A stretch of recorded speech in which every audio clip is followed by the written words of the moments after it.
హైదరాబాద్ గండిపేటలో జరుగుతున్న మహానాడులో చంద్రబాబు నాయుడు మాట్లాడుతున్నారు. ఇప్పుడు ప్రత్యక్షంగా చూద్దాం. ఒక పండుగ రోజు తెలుగుదేశం పార్టీకే కాదు, ఈ రాష్ట్రానికి కూడా ఒక ముఖ్యమైన రోజు. ఎందుకంటే ఈ రాష్ట్ర భవిష్యత్తును తీర్చిదిద్దింది తెలుగుదేశం పార్టీ తప్ప వేరే పార్టీ కాదు. తెలుగు వారి ఆత్మ గౌరవాన్ని ప్రపంచం మొత్తం చాటి చెప్పిన ఏకైక నాయకుడు మన నాయకుడు నందమూరి తారక రామారావు తప్ప వేరే నాయకుడు కాదు. అలాంటి మహానాయకుడు పెట్టిన పార్టీ తెలుగుదేశం పార్టీ. అందుకనే మీరు చూడండి, ఎక్కడ చూసినా పసుపుమయమైంది.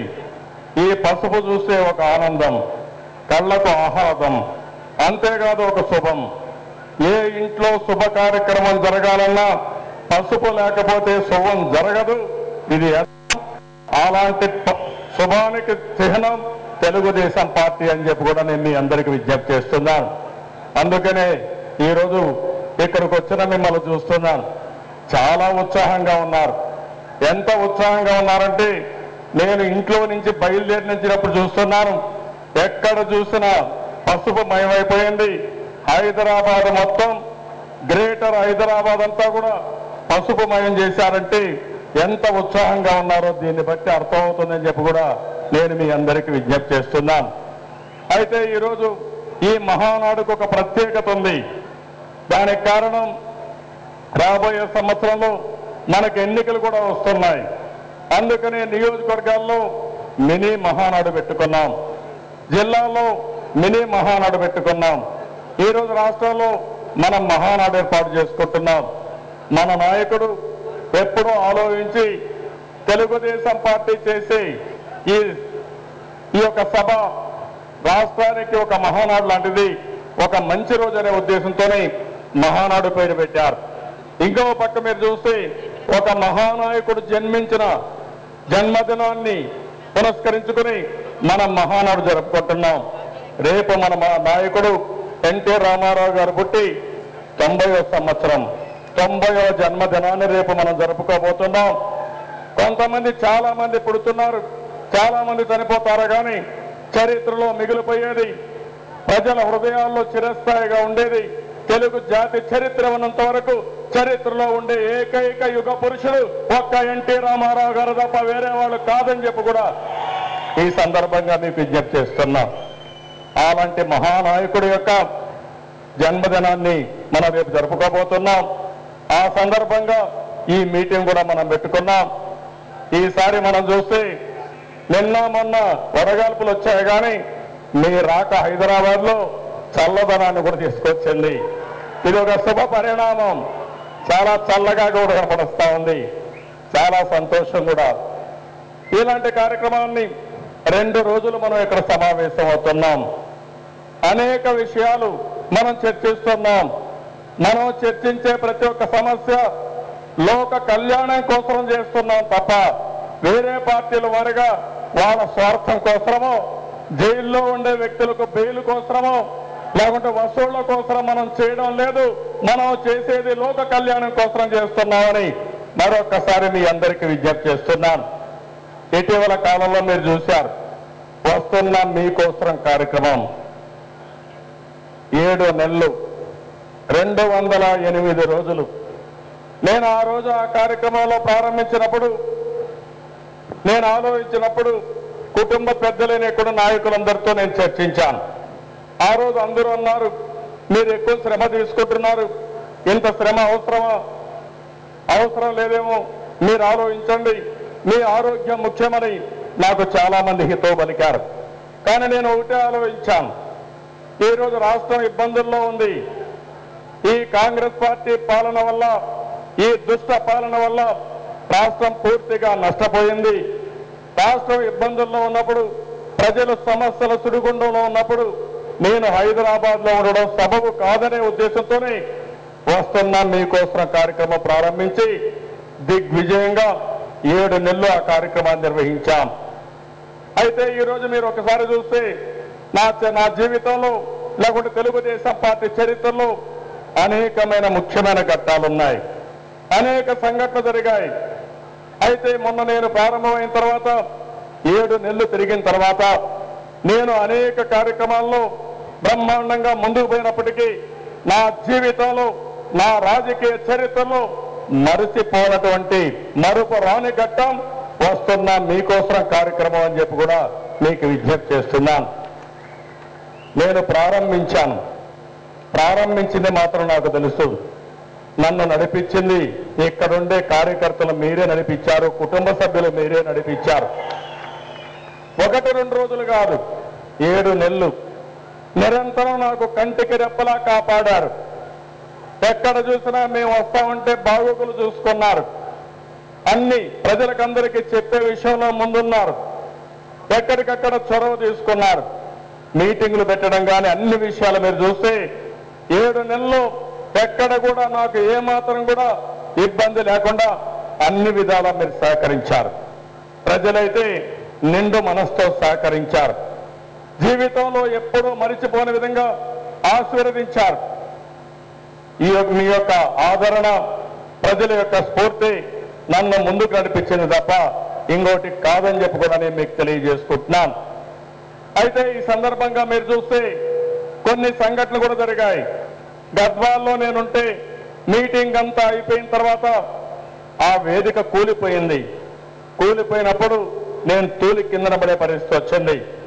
ఆ పడిన విధానం చూస్తే ఏ నడుమో వెన్నుపోసో దెబ్బతీసే పరిస్థితి వచ్చింది. కానీ ఏమాత్రం ఇబ్బంది లేకుండా నేను సురక్షితంగా బయటపడ్డానంటే అది మీ అందరి ఆశీస్సులు, ప్రజల అభిమానం తప్ప ఇంకోటి కాదు.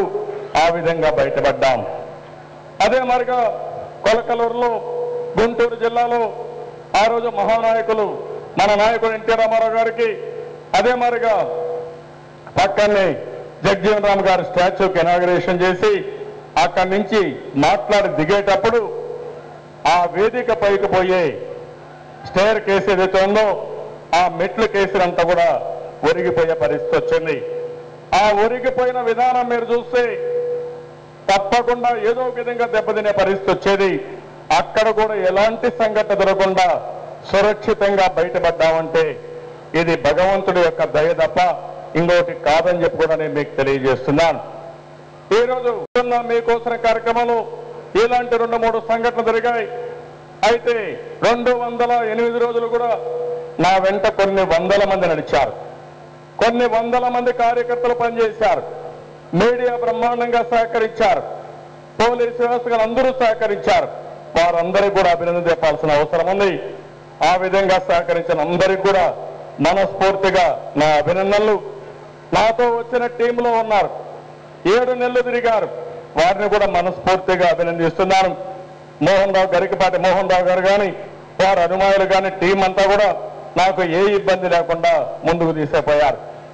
అయితే ఈ సంఘటనలో నేను చూస్తే జిల్లాలో అనేకమైనటువంటి సమాచారం, తాగేదానికి నీళ్లు లేవు, మందు మాత్రం ఎక్కడ చూసినా విపరీతంగా ఉండడం, ఆడపిల్లలకు రక్షణ లేకుండా చాలా ఇబ్బంది పడడం. నన్ను ప్రత్యేకంగా ప్రతి దిక్కడ అడిగారు.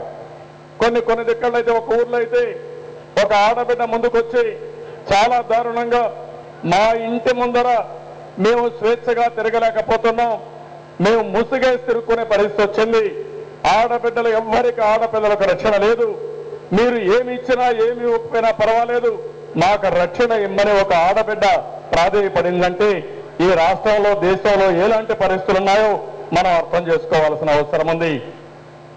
నేను ఈస్ట్ గోదావరి జిల్లాలో ఒక గీత కార్మికుడు వచ్చి నేను మాట్లాడుతూ ఉంటే అందరినీ మాట్లాడినప్పుడు ఆయన చెప్పింది చూస్తే చాలా బాధ వేసింది.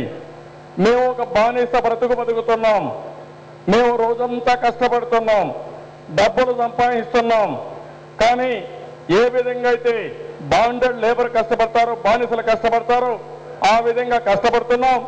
కానీ మాకందరికి కూడా కడుపు నిండా తిండి లేదు, ఇంట్లో వాళ్ళకి ఏమాత్రం వసతులు లేవు.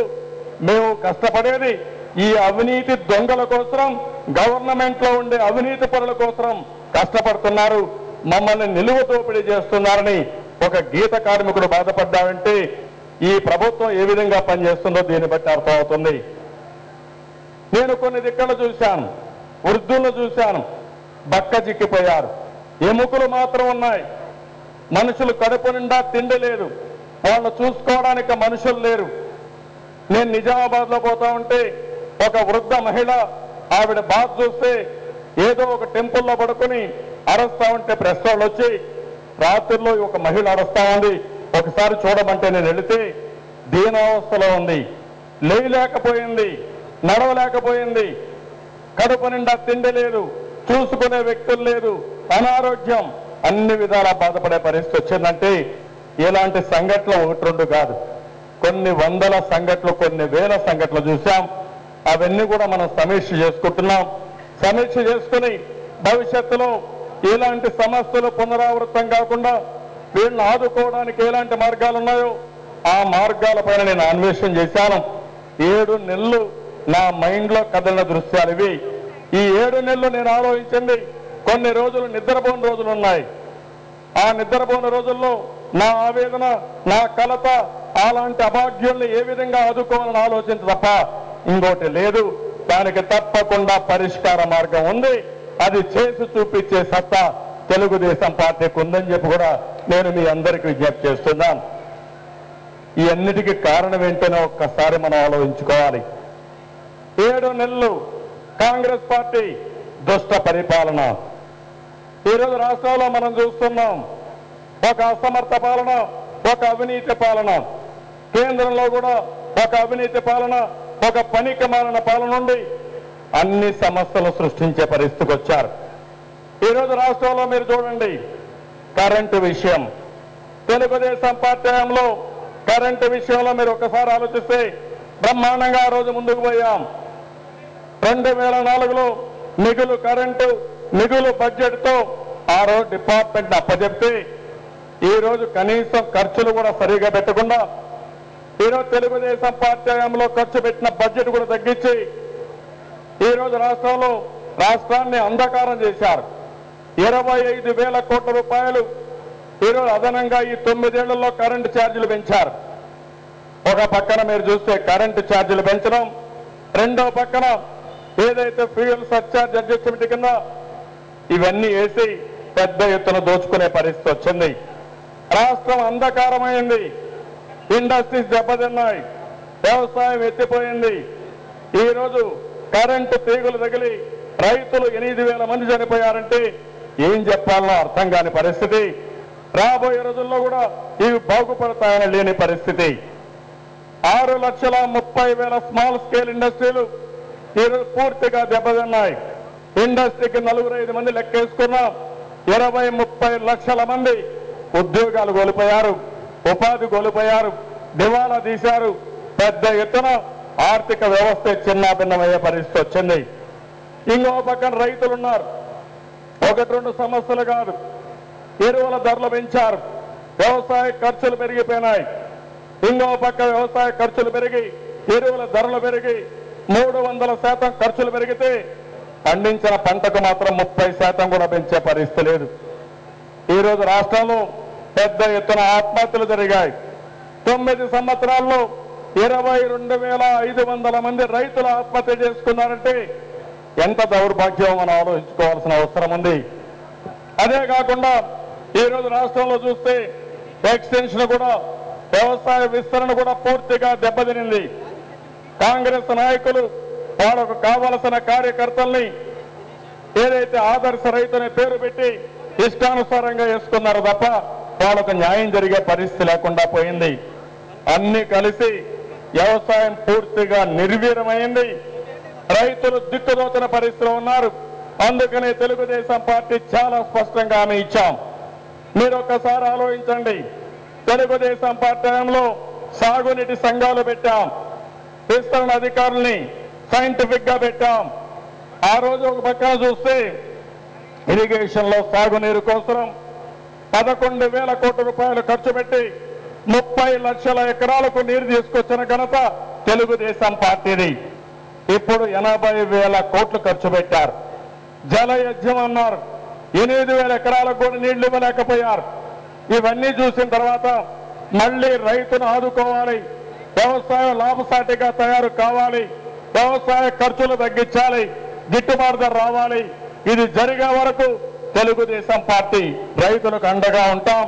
అందుకని తెలుగుదేశం పార్టీ చాలా స్పష్టంగా చెప్పాం, రైతులు తీసుకున్న అన్ని రుణాల్ని పూర్తిగా మాఫీ చేసే బాధ్యత తెలుగుదేశం పార్టీ తీసుకుంటాం. ఒక మాటలో చెప్పాలంటే ఈ కాంగ్రెస్ పార్టీ కేంద్రంలో రాష్ట్రంలో చేసిన దానికి పెద్ద ఎత్తున ఈరోజు రైతులు నష్టపోయారు. కష్టసాధ్యమైన పని. ఎప్పుడు కూడా తెలుగుదేశం పార్టీ అసాధ్యం అనుకున్న పనుల్ని సాధ్యం చేసిన ఘనత ఒక్క తెలుగుదేశం పార్టీకే ఉంది. అందుకని రైతు రుణమాఫీ పైన మొదటి సంతకం పెడతానని చాలా స్పష్టంగా హామీ ఇచ్చాం. ఇది కాపాడుకుంటామని చెప్పి కూడా నేను మీకు విజ్ఞప్తి చేస్తున్నాను. బలవంతపు వస్తువులు ఆపాలి. రైతులకు కావాలని ఒత్తిడి తీసుకొస్తున్నారు. బలవంతపు వసూలు చేస్తున్నారు. వేధింపు చర్యలు చేస్తున్నారు. వేలం పాటలు పెడుతున్నారు. వాళ్ళ ఆస్తులు అమ్మి లేకుంటే ఏలం వేసి బెదిరించే పరిస్థితి వస్తా ఉంది. దీన్ని కూడా నేను చాలా స్పష్టంగా ఖండిస్తున్నా, గర్హిస్తున్నా. ఇది మంచి పద్ధతి కాదని ఈ ప్రభుత్వాన్ని హెచ్చరిస్తున్నానని చెప్పి కూడా నేను మీకు తెలియజేసుకుంటున్నాను. నిత్యావసర వస్తువుల ధరలు ఆకాశాన్ని అంటుతున్నాయి. మీరే చూస్తున్నారు. ఈరోజు రాష్ట్రంలో నిత్యావసర వస్తువుల ధరలు చూస్తే ఈ ప్రభుత్వానికి ముందు చూపు లేదు, దూరదృష్టి లేదు. ధరలు తగ్గించలేరు. అవినీతి విచ్చలవిడిగా పెరిగిపోయింది. మనం ఉన్నప్పుడు ఎక్కడికక్కడ రైతు బజార్లు పెట్టి రైతే నేరుగా వచ్చి మన వ్యవసాయ ఉత్పత్తులు అమ్ముకునే పరిస్థితి తీసుకొచ్చాం. అవి నిర్వీర్యం అయిపోయినాయి. మార్కెట్ ఇంటర్వెన్షన్ ఫండ్ పెట్టాం.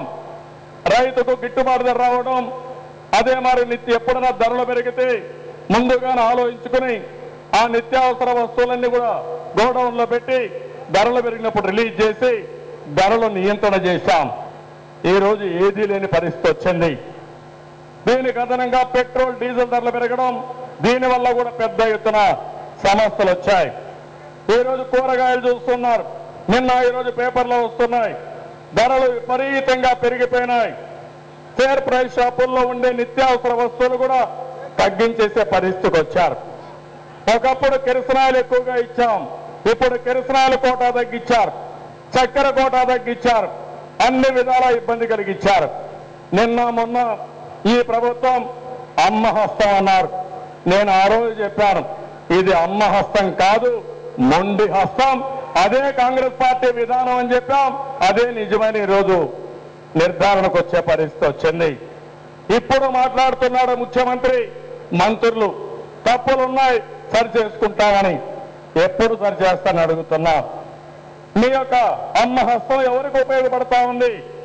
పేదవాడికి నిత్యావసర వస్తువుల ధరలు పెరిగిపోయి బాధపడతా ఉంటే ఏదో నాసి రకం పనికి మాలిన వస్తువులు అందులో కూడా ముడుపులు తీసుకుని పెద్ద ఎత్తున బోగస్ విధానం ప్రారంభించే పరిస్థితికి వచ్చారు. ఇది చాలా దారుణం, బాధాకరం. తెలుగుదేశం పార్టీలో మేము చూసాం. ఆ రోజు దీపం కింద ఏదైతే గ్యాస్ కనెక్షన్లు ఉన్నాయో 35 లక్షల గ్యాస్ కనెక్షన్లు పేదవాళ్ళకి ఇచ్చిన ఘనత ఒక్క తెలుగుదేశం పార్టీదైతే ఈరోజు గ్యాస్ ధర పెంచారు, నియంత్రణ పెట్టారు. అన్ని విధాలా దెబ్బతీసే పరిస్థితికి వచ్చింది. ఈరోజు పేదవాళ్ళు అదే మాదిరిగా చాలా మంది ఇబ్బందుల్లో పడే పరిస్థితికి వచ్చారు. ఇంకో పక్క మీరు చూస్తున్నారు, ప్రభుత్వం యొక్క ముఖ్యమైన బాధ్యత మంచినీళ్ళు ఇవ్వడం. నేను వస్తున్నా మీకోసం కార్యక్రమంలో పెద్ద ఎత్తున తిరిగాను. చాలా గ్రామాల్లో మంచినీళ్ళు దొరికిన పరిస్థితి. చాలా ఇబ్బందుల్లో ఈరోజు ప్రజానీకం ఉన్నారు. కిలోమీటర్లు తరబడి నడిసి మంచినీళ్ళు తెచ్చుకునే పరిస్థితికి వచ్చింది. ఇంకో పక్కన చాలా గ్రామాల్లో సురక్షితమైన మంచినీళ్ళు లేక ఫ్లోరైడ్ నీళ్లు తాగే పరిస్థితికి వచ్చారు. ఇది కూడా చాలా బాధేస్తుంది. ఈరోజు మంచినీళ్ళు ఇవ్వలేరు, పేదవాళ్లకు మరుగుదొడ్లు ఇవ్వలేరు, గ్రామీణ ప్రాంతాల్లో ఇండ్లు కట్టివ్వలేరు. కానీ ఈరోజు చూస్తే మందు మాత్రం ఎక్కడ చూసినా ఏరులై పారుతా ఉంది. నేను రాష్ట్రం అంతా తిరిగినప్పుడు ఆడబిడ్డ ఒకటే కోరారు, మాకు మంచినీళ్ళు ఇవ్వండి, మందు బంద్ చేయమని. ఎక్కడ చూసినా అడిగే పరిస్థితి వచ్చిందంటే ఎంత తీవ్రమైన విషయం మనం ఆలోచించాలి. అందుకే నేను ఒక మాట చెప్పాను, బెల్ట్ షాపుల రద్దు పైన రెండో సంతకం పెడతామని ఒక నిర్దిష్టమైన హామీ మా ఆడబిడ్డలకు ఇచ్చాం. తప్పకుండా దీన్ని నిలబెట్టుకుంటాం. ఈరోజు ఈ ముఖ్యమంత్రి మనవలు చూసి నేను కూడా బెల్ట్ షాపులు రద్దు చేస్తానని ఉత్తర కుమారుడు మారిగా ప్రగల్భాలు పలికాడు. నేను అడుగుతున్నా ఏమైందని సమాధానం చెప్పమని. ఇప్పుడు మాత్రం ఎక్కడికక్కడ మాయ మాటలు చెప్తూ సన్నాయి నొక్కులు నొక్కుతూ ఇది సాధ్యం కాదని కథలు చెప్పే పరిస్థితికి వస్తున్నారు. నేను ప్రభుత్వాన్ని హెచ్చరిస్తున్నా, బెల్ట్ షాపులు రద్దు చేయండి, ఈ ఎక్సైజ్ ఇయరే ప్రారంభించండి. మీరు కానీ బెల్ట్ షాపులు కానీ రద్దు చేయకపోతే కాంగ్రెస్ ప్రభుత్వానికి చిత్తుగా ఓడించి ఇంటికి పంపించే బాధ్యత మా తెలుగింటి ఆడపడుచులు తీసుకుంటారు. కబద్దారు, జాగ్రత్తగా ఉండమని ఈ ప్రభుత్వాన్ని హెచ్చరిస్తున్నాం. పేదవాళ్ళ జీవితంతో ఆడుకుంటున్నారు, పేదవాళ్ళ ఆరోగ్యంతో ఆడుకుంటున్నారు.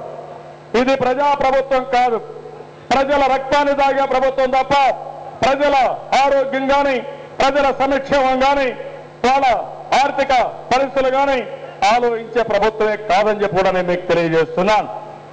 అంతేకాకుండా ఎన్టీఆర్ సుజల కార్యక్రమం ద్వారా సురక్షితమైన మంచినీళ్లు ప్రతి ఒక్క గ్రామానికి ఇచ్చే బాధ్యత తెలుగుదేశం పార్టీ తీసుకుంటాం.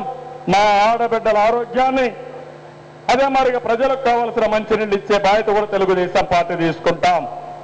విద్యకు ప్రాధాన్యత మనమే ఇచ్చాం. పెద్ద ఎత్తున ఇంజనీరింగ్ కాలేజీలు పెట్టాం, మెడికల్ కాలేజీలు పెట్టాం. ఇంకో పక్క ప్రాథమిక విద్య కోసం అనేక విధాలుగా ముందుకు పోయి ఎక్కడికక్కడ స్కూళ్లు పెట్టి చదువు మళ్ళా మీరు చూస్తే అనేక విధాలుగా కార్యక్రమాలు ఇచ్చి ప్రతి ఒక్కరిని చదివించాలని ముందుకు పోయాం. చదువుకున్న ప్రతి ఒక్కరికి ఉద్యోగాలు ఇవ్వాలని చెప్పి ఆ రోజు మీరు చూస్తే ఐటీకి ప్రాధాన్యత ఇచ్చాం, గవర్నమెంట్ లో ఉద్యోగాలు ఇచ్చాం. చదువుకున్న ఎవ్వరు కూడా ఇంట్లో లేకుండా అందరికీ ఉద్యోగాలు ఇస్తే ఈరోజు ఉద్యోగాలు లేవు. చదువుకోవాలంటే ప్రభుత్వం సహాయం చేసే పరిస్థితి లేదు, అన్ని విధాలా దెబ్బతినే పరిస్థితి వచ్చింది. ఇంకో పక్కన మీరు చూస్తూ ఉంటే ఈరోజు ఎంప్లాయ్మెంట్ గ్యారంటీ స్కీమ్ చూస్తున్నాం. ఇది కూడా ఎక్కడికక్కడ దోపిడీ జరుగుతా ఉంది. పేదవాళ్ళ పేర్లు పెట్టి వీళ్ళు దోచుకుంటున్నారు తప్ప దానివల్ల ఏమీ వచ్చే పరిస్థితి లేదు. గ్రామీణ ప్రాంతాల్లో ఇళ్లలో కానీ లేకుంటే ఇంకో పక్క ఈ యొక్క ఈజీఎస్ లో కానీ పెన్షన్లో కానీ పనుల్లో కానీ కడాన మీరు చూస్తే త్రాగునీటికి ఉపయోగించే డ్రింకింగ్ వాటర్ స్కీముల్లో కూడా పెద్ద ఎత్తున అవినీతి జరుగుతా ఉంది. సంక్షేమ కార్యక్రమాలు నిర్వీర్యమైపోయినాయి. ఆ సంక్షేమ కార్యక్రమాలు కూడా వీళ్ళకి కావలసిన వాళ్ళకి ఇస్తున్నారు. ఇచ్చే పింఛను కూడా కాంగ్రెస్ కార్యకర్తలు ఇవ్వడం, 60, 70, 80 సంవత్సరాలు ఉండే ముసలి వాళ్ళకు కూడా ఈ యొక్క పింఛను ఇవ్వలేదంటే ఎంత దారుణమో మనం ఆలోచించాల్సిన అవసరం ఉంది. గ్రామీణ ప్రాంతాల్లో రోడ్లు అధ్వానంగా ఉన్నాయి. గ్రామాల్లో ఒక్క సిమెంట్ రోడ్డు కానీ ఒక మురికాలో కానీ ఎక్కడ వేసే పరిస్థితి లేదు. ఇంకో పక్క మనం చూస్తే ఎక్కడికక్కడ పెద్ద ఎత్తున పన్నులు మాత్రం వడ్డించారు. ఈరోజు పన్నుల భారం చూస్తే భారతదేశంలో ఏ రాష్ట్రంలో ఈ విధంగా పన్నుల భారం పెంచి పేదవాళ్ళ పొట్టగొడుతున్నారు. కడాన వాళ్ళకి సంక్షేమ కార్యక్రమాలు లేవు, అదనంగా భారం పడే పరిస్థితి వచ్చింది. ఇది చాలా దారుణమైన పరిస్థితి. వ్యాట్ కానీ హౌస్ ట్యాక్స్ కానీ మద్యం పైన దగ్గర మీరు చూస్తే 50,000 కోట్ల రూపాయలు పేదవాళ్ళు ఖర్చు పెట్టే పరిస్థితికి వచ్చారు. ఇలాంటివన్నీ కూడా 1-2 కాదు, మోటార్ వెహికల్ ట్యాక్సేషన్ మొదలుకొని స్టాంప్స్ అండ్ రిజిస్ట్రేషన్ మొదలుకొని అన్ని కూడా భారం అయిపోయే పరిస్థితి వచ్చింది. గ్రామీణ ప్రాంతాల్లో ఈరోజు మీరు ఒక్కసారి చూస్తే ఎక్కడ కూడా వీధి దీపాలు వెలగవు, మంచినీళ్లు ఇవ్వరు, అడగాలంటే జవాబుదారీతనం లేదు. 2-3 సంవత్సరాలుగా స్థానిక సంస్థలకు ఎన్నికలు పెట్టలేదు, మున్సిపాలిటీలకు ఎన్నికలు పెట్టలేదు. ఎన్నికలు లేకుండా ఈ వ్యవస్థలు నిర్వీర్యమైపోయినాయి. ఎవరు కూడా బాధ్యత తీసుకునే పరిస్థితి లేకుండా ప్రజలు నానా ఇబ్బందులు పడే పరిస్థితి వచ్చింది. దీన్ని మనం చాలా తీవ్రంగా ఖండించాల్సిన అవసరం ఉంది. ఈరోజు మనందరం ఒకటే ఆలోచించాలి, ఈ డబ్బులు ఎక్కడికి పోయినా నేను అడుగుతున్నాను. ఈరోజు కలెక్ట్ చేసిన డబ్బులు ఈ లిస్టు ప్రకారం అవినీతిలో దోచుకునే పరిస్థితి వచ్చింది. నేను ఇప్పుడే చెప్పాను, జలయజ్ఞం ధనయజ్ఞంగా మార్చేశారు. 80,000 కోట్ల రూపాయలు ఖర్చు పెట్టారు. సిఏజీ చాలా స్పష్టంగా చెప్పారు, ఇందులో 35,000 కోట్ల రూపాయలు దుర్వినియోగం అయింది. ఎక్కడికక్కడ కాంట్రాక్టర్లు దోచుకున్నారు తప్ప ఇంకోటి లేదని చాలా స్పష్టంగా చెప్పే పరిస్థితికి వచ్చారు. అయితే ఈరోజు కనీసం ఒక 8,000 ఎకరాలకు కూడా నీళ్లు ఇవ్వలేని పరిస్థితి వచ్చారు. ఇది చాలా దుర్మార్గమైన పని. ప్రభుత్వ భూములు మొత్తం దోచేసుకున్నారు. ఆనాటి ముఖ్యమంత్రి రాజశేఖర రెడ్డి గారు ప్రారంభించి ఇప్పుడుండే కిరణ్ కుమార్ రెడ్డి దాకా ఇదే తంతు తప్ప ఏమాత్రం మార్పు లేదు. ఇది యథార్థం. ప్రభుత్వ భూముల్ని ఇష్టానుసారంగా వాళ్ళకు కావలసిన వ్యక్తులకి దోచిపెట్టారు. ఎస్సీజెడ్ల పేరుతో ఇచ్చారు. ఎస్సీజెడ్ల పేరుతో ఇచ్చారు. ఇంకా పెద్ద ఎత్తున ఇబ్బందులు కలిగించే పరిస్థితికి వచ్చారు. దీనివల్ల మీరు చూస్తే అనేక ఇబ్బందులు వచ్చాయి. ఈరోజు హైదరాబాద్ ఉంది, డెవలప్మెంట్ అయింది. పెద్ద ఎత్తున హైదరాబాద్ లో డెవలప్మెంట్ వల్ల భూముల విలువ పెరిగితే ఈ కాంగ్రెస్ ప్రభుత్వం అతి చౌకగా ఇష్టానుసారం దారాదత్తం చేసి ప్రజల ఆస్తుల్ని కొల్లగొట్టారు. భూగర్భ ఖనిజ సంపద ఓబులాపురం గాని, ప్రకాశం జిల్లాలో ఉండే గెలాక్సీ గ్రనైట్ గాని, అటవీ ప్రాంతంలో అరకు దగ్గరుండే బాక్సైట్ గాని, అదే మారిగా మీరు చూస్తే సిమెంట్ కావాల్సినటువంటి లైమ్ స్టోర్ గాని అన్ని దోచేసుకునే పరిస్థితి వచ్చారు తప్ప ఇంకోటి కాదు. ఇంకో పక్కన మీరు చూస్తే ఎస్సీజెడ్లు రైతులకు న్యాయం చేయడం లేదు. మనం ఎన్నోసార్లు డిమాండ్ చేశాం. వ్యవసాయం కోసం ఎంప్లాయ్మెంట్ గ్యారంటీ స్కీమ్ ని అనుసంధానం చేయమని మనం కోరితే రైతుల భూముల్ని కారు చౌకగా కొట్టేసి పెద్ద పెద్ద భూస్వాముల్ని పెద్ద పెద్ద పెత్తందారులు తయారు చేసే పరిస్థితి వచ్చారంటే ఏం చెప్పాలో మీరే ఆలోచించాల్సిన అవసరం ఉంది. ఒక వ్యాన్ పిక్ సిటీకి 28,000 ఎకరాలు ఎవరి భూమి? పేదవాళ్ళ భూమి. అతి చౌకగా లాక్కున్నారు. ప్రభుత్వ భూమి ఇచ్చారు. దీంతో ఒక్కొక్కడు కోటీశ్వరులు అయిపోయి వేల కోట్ల రూపాయలు దోచుకోవడానికి పథకం రచించారు. వాళ్ళందరూ ఎక్కడున్నారో మీరే చూసే పరిస్థితి వచ్చింది. గ్రామీణ ప్రాంతాల్లో ఇళ్లలో అవినీతి జరిగింది. 2,500 కోట్ల రూపాయలు దోచుకునే పరిస్థితికి వచ్చారు. ఇంకో పక్కన మద్యం మాఫియాలు తయారయ్యారు. ఇసుక మాఫియాలు తయారయ్యారు. డ్రింకింగ్ వాటర్ స్కీములు మొత్తం అన్యాక్రాంతమైనాయి. ఏ స్కీములో చూసినా అవినీతి తప్ప ఇంకోటి కాదు. ఈ విధంగా మొత్తం దెబ్బతినే పరిస్థితి వచ్చింది. ఈరోజు మీరు చూడండి, సిబిఐ చాలా స్పష్టంగా రిపోర్ట్లు ఇచ్చారు, ఛార్జ్ షీట్లు వేశారు. తెలుగుదేశం పార్టీ ఎన్నోసార్లు చెప్పాం, ఆనాటి ముఖ్యమంత్రి రాజశేఖర రెడ్డి గారు అధికార దుర్వినియోగం చేసి 1,00,000 కోట్ల రూపాయలు దోచుకున్నాడని ఈ రోజు చెప్పడం కాదు. ఆయన బతికున్నప్పుడే అసెంబ్లీలో అవిశ్వాస తీర్మానం పెట్టిన ఏకైక పార్టీ ఒక్క తెలుగుదేశం పార్టీ. ఈ రోజు మనం చెప్పిన విషయాలన్నీ సిబిఐ కూడా నిర్ధారిస్తున్నారంటే, సాక్ష్యాధారాలతో పెడుతున్నారంటే, ఇప్పటికేసిన ఛార్జ్ షీట్లో చాలా స్పష్టంగా ఇవన్నీ కూడా వాళ్ళు చెప్పే పరిస్థితి వచ్చింది. 43,000 కోట్ల రూపాయలు ప్రభుత్వానికి అన్యాయం జరిగింది, అవినీతి వల్ల నష్టపోయారని స్పష్టంగా సిబిఐ చెప్పే పరిస్థితి వచ్చింది. అనేక ఛార్జ్ షీట్లలో ఆనాటి ముఖ్యమంత్రి రాజశేఖర రెడ్డి గారి కుమారుణ్ణి దోషిగా నిలబెట్టే పరిస్థితి వచ్చింది. A1గా పెట్టే పరిస్థితి వచ్చింది. అంతేకాదు మంత్రులు కూడా ఆ రోజు ఎవరైతే మంత్రులు ఉన్నారో వాళ్ళు కలిసే ఈ అవినీతి చేశారో తప్ప మంత్రులకు తెలియకుండా అవినీతి జరగలేదు. వీళ్ళని చూస్తే ఒకరినొకరిని బెదిరించుకోవడానికి, ఒకరినొకరు బ్లాక్ మెయిల్ చేసుకోవడానికి, దొంగలు ఏ విధంగా బయటపడడానికి ఒకరినొకరు బ్లాక్ మెయిల్ చేసుకుంటున్నారు. అందులో భాగంగానే ఇటీవల సుప్రీంకోర్టులో 26 జీవోలు ఛాలెంజ్ చేశారు. మనం ఒకటే మాట చెప్పాం, ఈ రాష్ట్రంలో అవినీతి జరిగింది, దీనికి ఆద్యుడు రాజశేఖర రెడ్డి గారు. ఆ తర్వాత అప్పుడు కూడా కాంగ్రెస్ పార్టీ ఉంది, మంత్రులు వాళ్లే ఉన్నారు.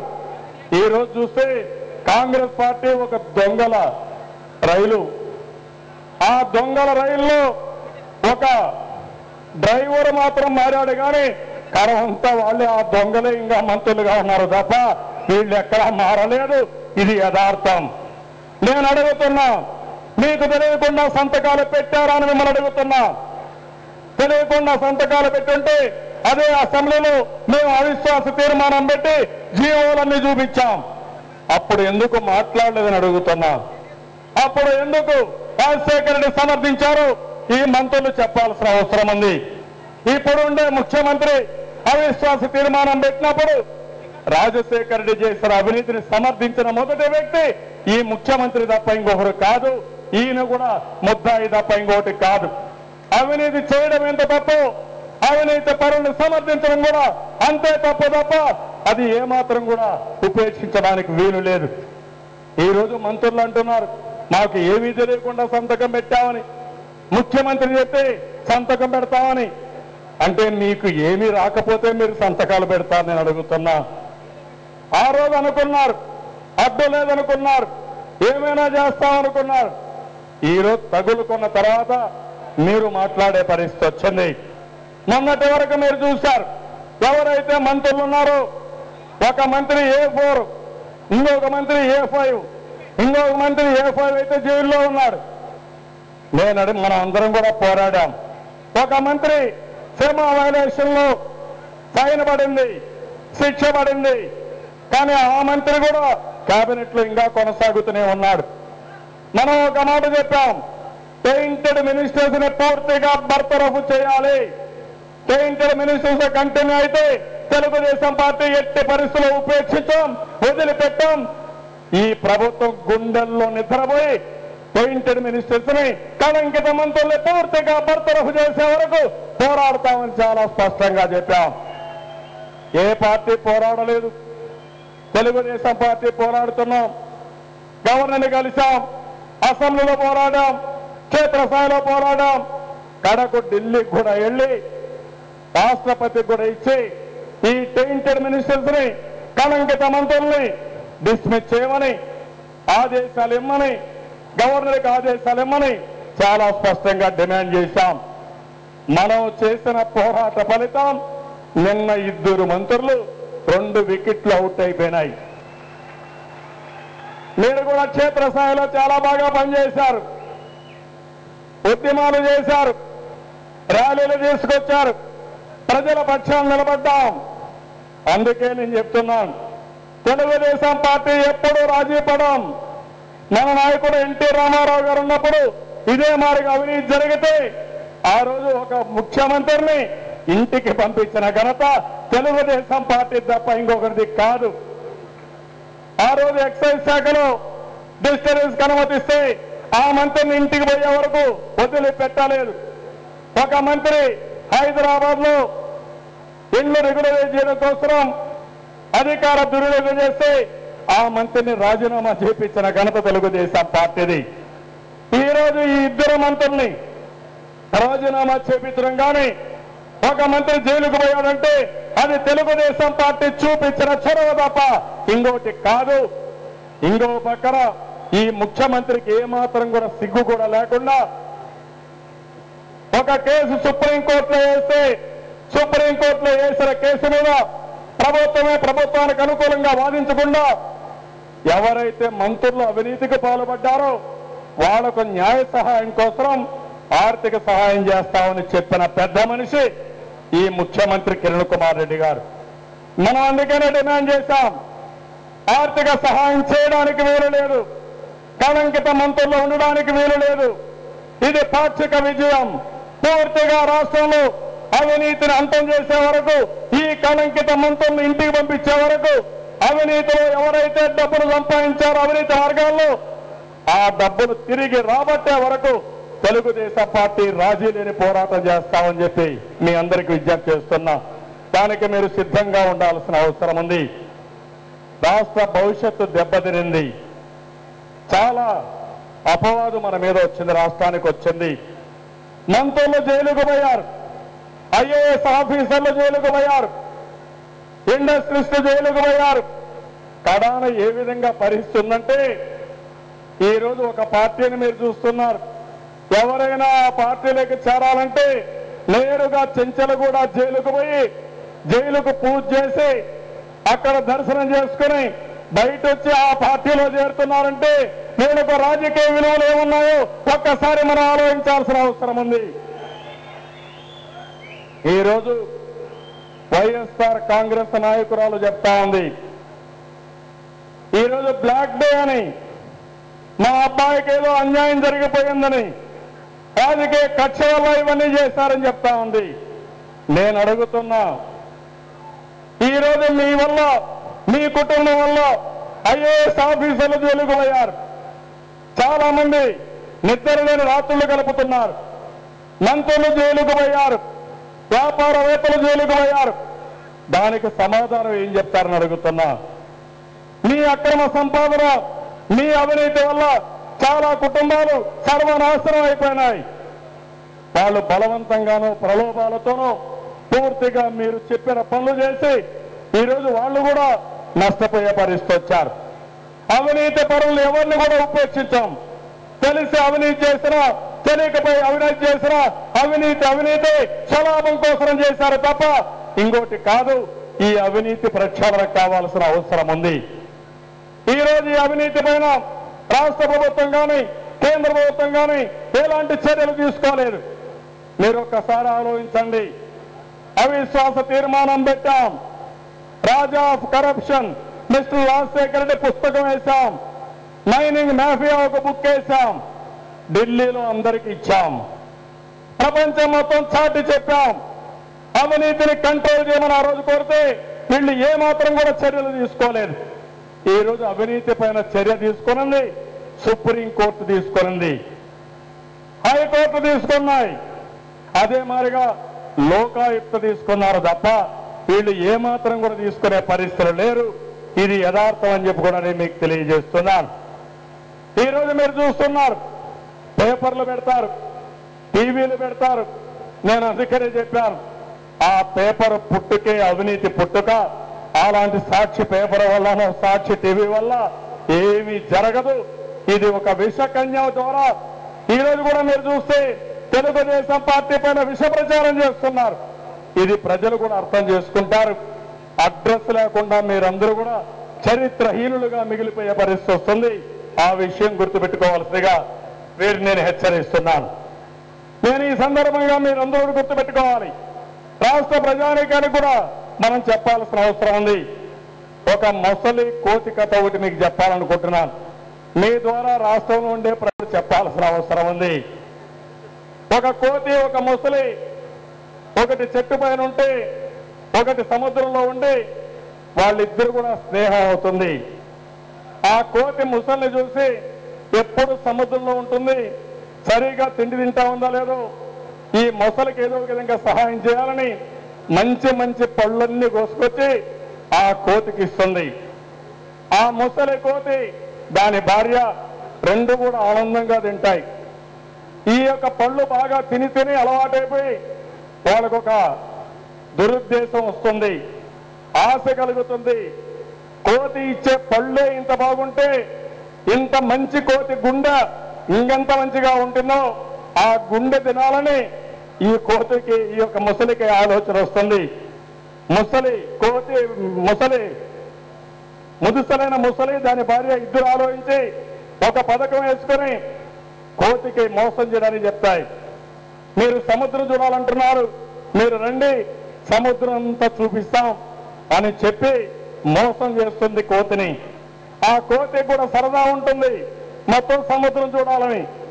దానికోసం సముద్రం చూడడానికి వస్తే ఈ మొసలి కొంత దూరం తీసుకుపోయి సగం దారికి పోయిన తర్వాత నీ గుండె తినాలనిపిస్తా ఉంది, ఇది నా కోరిక, నా భార్య కోరిక, నీ గుండె నాకెమ్మని కోరుతుంది. అప్పుడు తెలివిగా కోతి ఆలోచిస్తుంది, ఈ ముసలికి నేను పళ్ళిచ్చాను, స్నేహితుడిగా చూసుకున్నాను, ఇప్పుడు నన్నే చంపాలనుకుంటా ఉంది, కాబట్టి చాకచక్యంగా తప్పించుకోవాలని ముసలి నా గుండెకాయ చెట్టు పైన ఉంది, తేవడం మర్చిపోయాను, మళ్ళీ నేను అక్కడికి తీసుకొస్తాను, నన్ను ఎన్నిక తీసుకుపోమంటే ఆ ముసలి నమ్మి ఎన్నిక తీసుకొచ్చి నేరుగా అడుగులు పెడుతుంది. టకామని చెట్టెక్కి తిట్టిన తిట్టు తిట్టకుండా ఈ ముసలి భార్యని తిట్టి ఆ కోతి పారిపోతుంది. అదే పరిస్థితిలో తల్లి ముసలి ఈ యొక్క కాంగ్రెస్ పార్టీ అయితే భార్య భర్త రెండు ఏవైతే ఉన్నాయో ఈ రెండు కూడా వైఎస్ఆర్ కాంగ్రెస్. ఈ కాంగ్రెస్ తప్ప ఇంకోటి కాదు. ప్రజల్ని మోసం చేసి అన్యాయం చేసి ఆశ చూపించి పూర్తిగా సర్వనాశనం చేసిన పార్టీలు ఈ రెండు పార్టీలు. అందుకని మీరు ఆలోచించాల్సిన అవసరం ఉంది. ప్రజానీకం ఏదో మంచి చేస్తారని ఓట్లు వేశారు. మనం చాలా పనులు చేశాం. మనకంటే మెరుగైన పాలన ఇస్తారని ప్రజలు ఆశపడి ఓట్లేస్తే ఈరోజు మొత్తం దోచుకుని ప్రజల్ని కష్టాల సుడిగుండంలో దోచేసి వీళ్ళు మాత్రం లక్షల కోట్ల రూపాయలు దోచుకునే పరిస్థితికి వచ్చారు. కోతి ఎంత తెలివిగా ఆలోచించిందో ప్రజానీకం కూడా ఆలోచించి అటు కాంగ్రెస్ పార్టీని ఇటు వైఎస్ఆర్ కాంగ్రెస్ పార్టీని చిత్తుగా ఓడించి రాష్ట్రాన్ని కాపాడుకునే బాధ్యత ప్రజలు తీసుకోవాల్సిన అవసరం ఉందని చెప్పి కూడా నేను మీకు తెలియజేస్తున్నాను.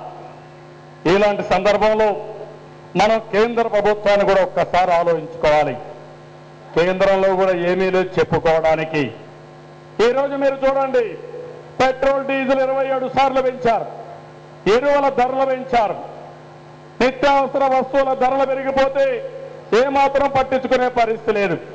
గ్యాస్ ధరలు పెంచారు, పన్నులు విపరీతంగా వేశారు, సర్వీస్ ట్యాక్సులు వేశారు, ఇంకో పక్క సహజ వనరులు దోచుకున్నారు, ఇంకో పక్క సబ్సిడీస్ అన్ని పూర్తిగా తీసేసే పరిస్థితికి వచ్చారు. ఒకటి రెండు కాకుండా అన్ని కూడా ఇబ్బందులే. ఈ రోజున కేంద్రంలో మీరు అవినీతి కార్యక్రమాలు చూస్తే 2G స్పెక్ట్రంలో 1,76,000 కోట్లు, కోల్గేట్ లో 1,86,000 కోట్లు, కామన్వెల్త్ గేమ్స్ లో 70,000 కోట్లు. ఆదర్శ్ స్కామ్ మహారాష్ట్రలో పెద్ద ఎత్తున జరిగింది. IPL మ్యాచ్ నిన్న చూశారు, మొన్న హెలికాప్టర్ల కొనుగోలులో మీరు చూశారు.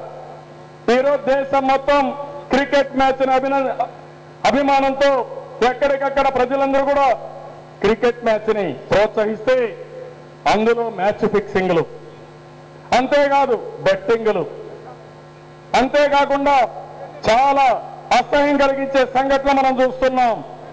ఈ డబ్బులు మళ్ళా టెర్రరిస్టులకు వెళ్ళి వాళ్ళు కూడా ఆ డబ్బులు ఉపయోగించే పరిస్థితికి వచ్చారంటే ఎంత దారుణం మీరే ఆలోచించాల్సిన అవసరం ఉంది. కేంద్రంలో ఒక బలహీనమైన ప్రభుత్వం ఉంది, పనికి మాలిన ప్రభుత్వం ఉంది, ఏ పని చేసే పరిస్థితులు లేరు.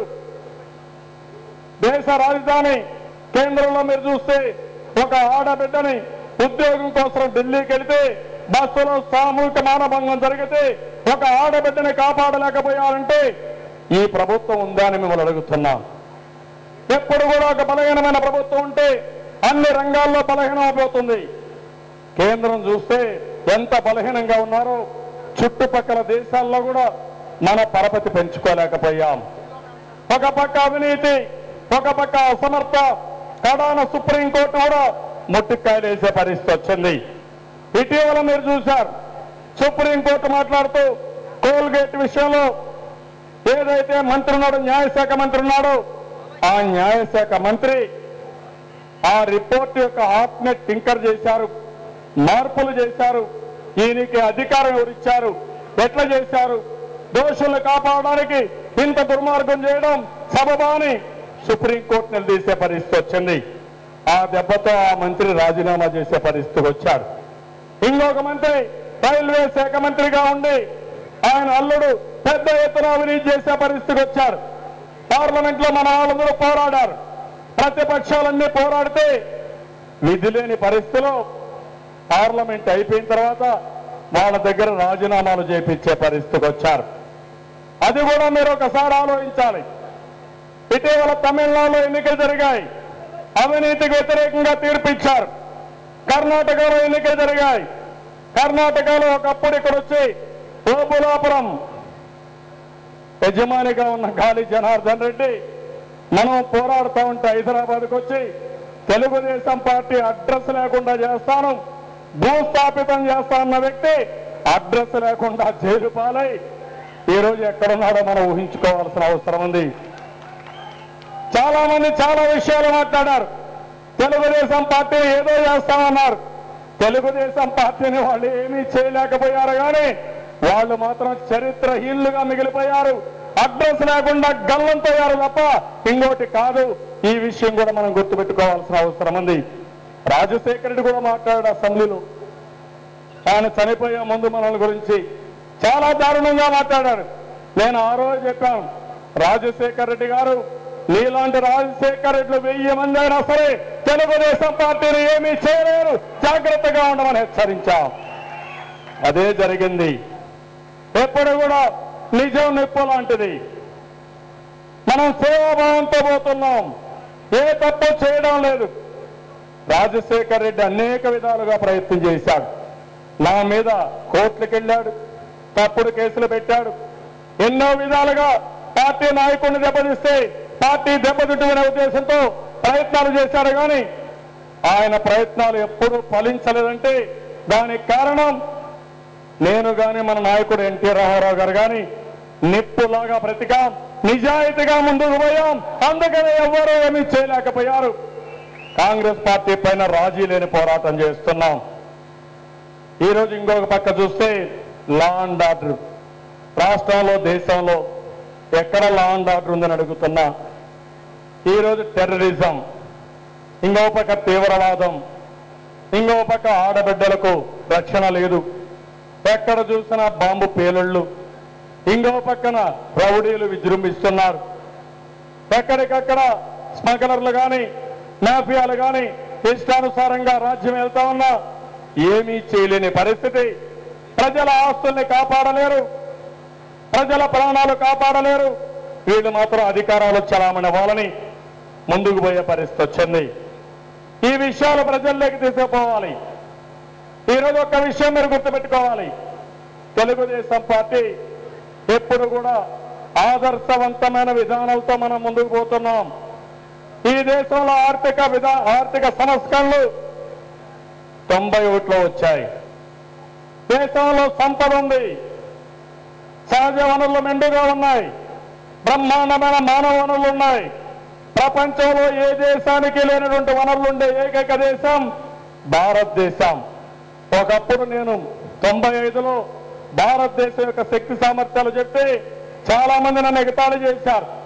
ఈరోజు ప్రపంచం మొత్తం చెప్తున్నారు 2030 నాటికి ప్రపంచంలో అగ్రదేశాలుగా ఉండబోయేది ఒకటి చైనా, రెండోది ఇండియా అని ప్రపంచం మొత్తం చెప్పే పరిస్థితికి వచ్చారంటే అది భారతదేశం యొక్క శక్తి. అయితే ఇక్కడ మనం గుర్తుపెట్టుకోవాల్సింది, ఎప్పుడు కూడా తెలుగుదేశం పార్టీ రాష్ట్ర రాజకీయాలనే కాకుండా దేశ రాజకీయాల్లో కూడా ప్రముఖమైన పాత్ర వహించాం. మీరు ఒకసారి చూడండి, తెలుగుదేశం పార్టీ అధికారంలోకి వచ్చే లోపల ఈ రాష్ట్రంలో ప్రత్యామ్నాయం లేదు. ఎంతో మంది ప్రయత్నం చేశారు, కానీ వాళ్ళ ఆశలు నెరవేరలేదు. మొట్టమొదటిసారిగా మన నాయకుడు ఎన్టీ రామారావు గారు తెలుగుదేశం పార్టీ పెట్టి కాంగ్రెస్ పార్టీకి ధీటుగా మెరుగైన పాలన ఇచ్చి ఈరోజు 31 సంవత్సరాలుగా రాజీ లేని పోరాటం చేసిన ఏకైక పార్టీ తెలుగుదేశం పార్టీ. ఒక రాష్ట్రంతో సరిపెట్టుకోలేదు. దేశంలో కూడా కాంగ్రెస్ ఇతర ప్రతిపక్షాలని ఏకత్రాటిపైకి తీసుకొచ్చి అందరినీ కలిపి ఆ రోజు నేషనల్ ఫ్రంట్ కానీ యునైటెడ్ ఫ్రంట్ కానీ తర్వాత ఎన్డీఏ గవర్నమెంట్ రావడం జరిగింది. మన నాయకుడు నేషనల్ ఫ్రంట్ వచ్చేదానికి ఆ రోజు చొరవ తీసుకుని వీపీ సింగ్ ప్రధానమంత్రి చేస్తే ఆ తర్వాత నేను కూడా యునైటెడ్ ఫ్రంట్ గవర్నమెంట్ ఏర్పాటు చేసి 2 ప్రధానమంత్రులు అందించిన ఘనత తెలుగుదేశం పార్టీది. స్వాతంత్రం వచ్చిన తర్వాత కాంగ్రెస్ ఇతర ప్రభుత్వాలు 4 సార్లు వస్తే 3 ప్రభుత్వాలు తెలుగుదేశం పార్టీ చొరవతో కేంద్రంలో వచ్చాయి తప్ప ఇంకోటి కాదు. అది తెలుగుదేశం పార్టీ సత్తా, శక్తి. ఆ విషయం మనం గుర్తుపెట్టుకోవాల్సిన అవసరం ఉంది. కేంద్రంలో 84లో ప్రధాన ప్రతిపక్షంగా పార్లమెంట్ లో పనిచేసిన ఘనత ప్రాంతీయ పార్టీగా ఒక్క తెలుగుదేశం పార్టీకే దక్కింది. ప్రధానమంత్రుల ఎంపికలు, దేశ అధ్యక్షుల ఎంపికలు, స్పీకర్ను నామినేట్ చేసుకోవడంలో తెలుగుదేశం పార్టీ ముందుకు పోయాం. ఆ విధంగా కూడా మీరు చూస్తే ఒక ప్రముఖమైన రాజకీయాలు చేసి దేశంలో అతి కీలకమైన పార్టీగా తెలుగుదేశం పార్టీ ముందుకెళ్ళాం. ఒక పక్క రాజకీయమే కాదు, దేశ భవిష్యత్తు కోసం అనేక కార్యక్రమాలకు రూపకల్పనలో కీలక పాత్ర వహించింది తెలుగుదేశం పార్టీ.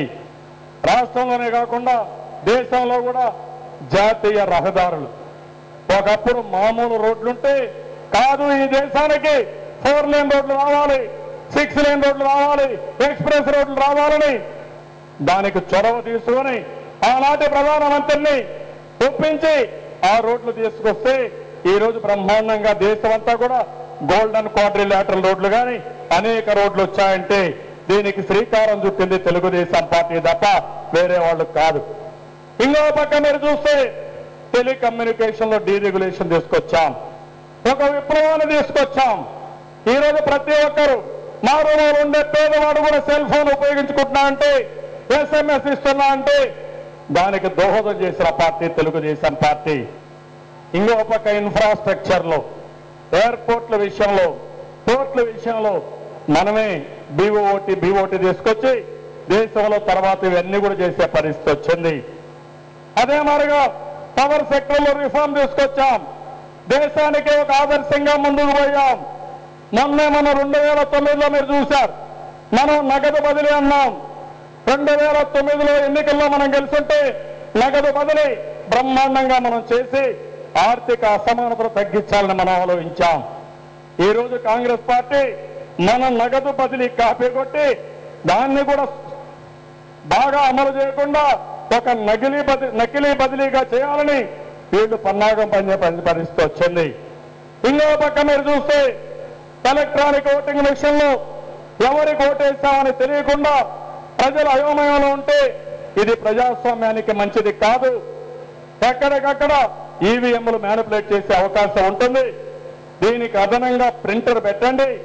ఆ ప్రింటర్ వల్ల ఎవరికి ఓటేస్తాం స్పష్టంగా అర్థమవుతుంది.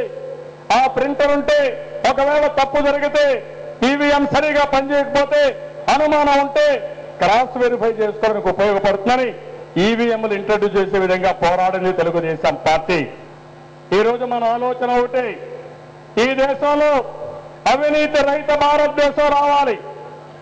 నేను అందుకనే వాళ్ళందరినీ ఒకటే కోరుతున్నా, మనం అందరం ఆలోచించి అక్రమ ఆర్జన పోయి అవినీతి పూర్తిగా నిర్మూలించే విధానాలు ఏర్పాటు చేసుకుంటే భారతదేశం ఒక సంపన్న దేశంగా తయారవుతుంది.